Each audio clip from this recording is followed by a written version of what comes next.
If the axle is not securely clamped, the door will lose spring tension. Now you're ready to install the guides. The guides must be the correct length. It is easier to check the guide length prior to lifting the door onto the brackets. The top of the guide is to be level with the top of the bracket for preferred standard headroom fixing. For low headroom installations, make sure the top of the guide is above the bracket by dimension G in the dimension panel. If the guides require shortening, cut length from the bottom of the guide.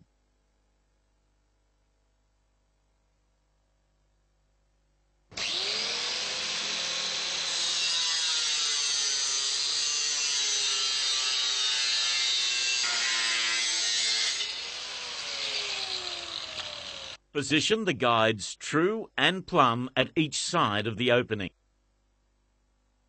Mark, drill and fix both guides, allowing 3 to 4 mil of working clearance between the door and the inside of each guide.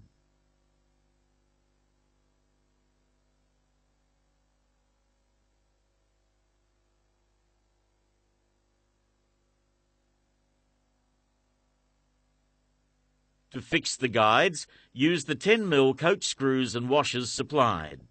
For masonry applications, use suitable plastic plugs or other fixings to ensure satisfactory attachment.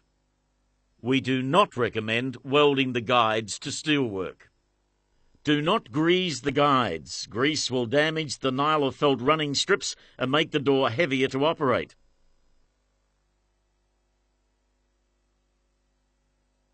Check the top of the guide lead to ensure that the door does not make contact when rotated. If contact occurs, damage to the nylon could result.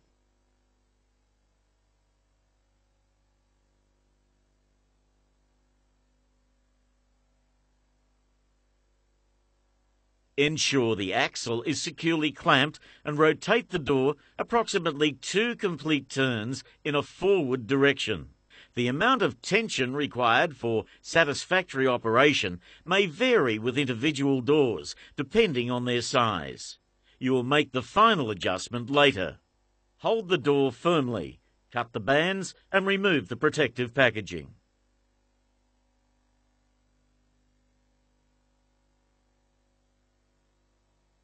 Once the bands containing the door roll are cut, the door will have a strong tendency to rise and revolve.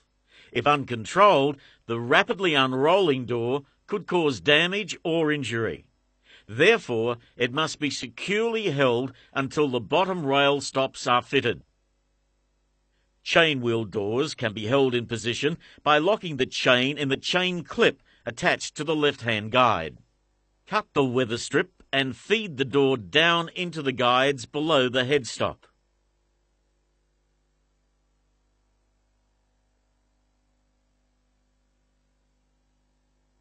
Fit the bottom rail stops using the self-locking nuts provided with the door.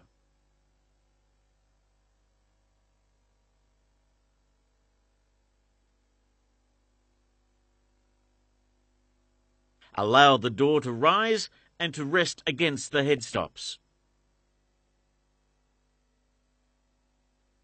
To fit the handle, use the screws and washers provided and fit to the pre-drilled holes.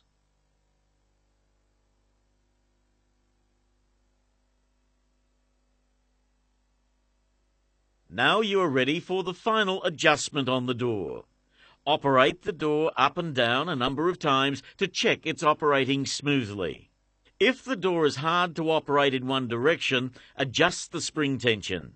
If the door is hard to operate in both directions, check the guide clearances. Make sure the door is not jamming. Also, check the inside surfaces of the guides are clean and free of any oil film. Use a spirit cleaner if necessary. Polishing the inside surfaces of the guides will improve the operation.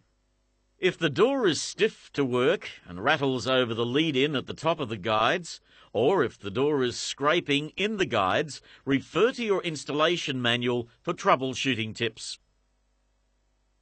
To install the centre lift lock, fit the faceplate to the outside of the door. To do this, fit the hooks onto the edge of the aperture, and then slide the faceplate as far as possible. Attach the lock body to the faceplate from the inside using the countersunk screws supplied. Be sure not to over-tighten the screws.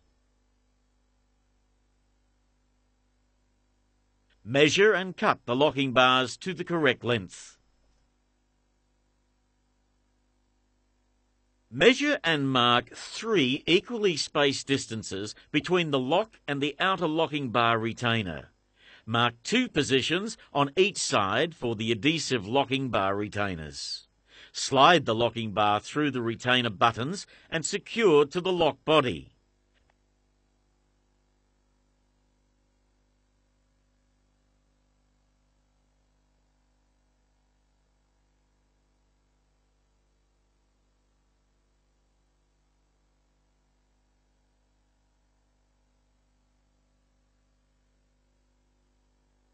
Adhere the retainer buttons in the positions marked previously.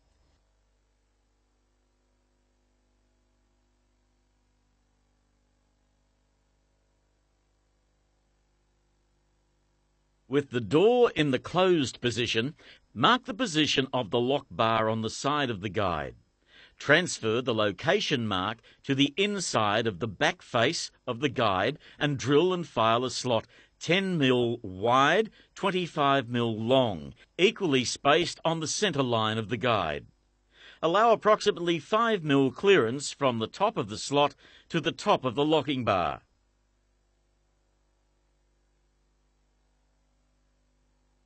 Check that the movement of the locking bars is free. Attach the guide locking bar hole cover to complete the installation. When you have completed your installation, ensure the site is cleaned and free of dirt and rubbish. Provide a short demonstration of how their new door operates, then present the customer with their owner's handbook and warranty. You have been watching a B&D training presentation. To view further titles in this series, or if you require any information in relation to this presentation, please contact your B&D representative.